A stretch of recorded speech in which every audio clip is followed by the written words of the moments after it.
Pois não, senhor presidente, senhoras e senhores vereadores, projetos como esse é preciso uma discussão ampla, é preciso agradecimento, principalmente na linha da vereadora Estela, agradecer os servidores, vereador Renato Oliveira, da nossa Secretaria Municipal de Habitação. Hoje, secretário Wagner Petrini,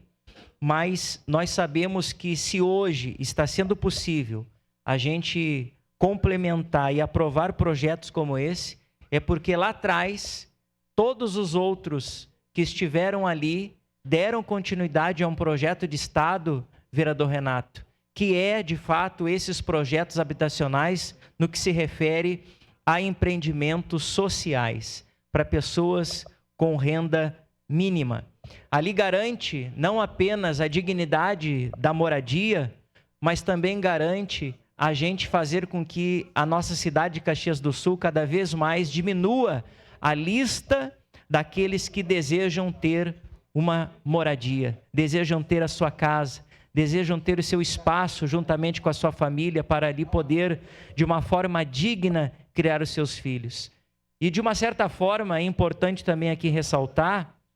e aqui também neste momento pontuar, que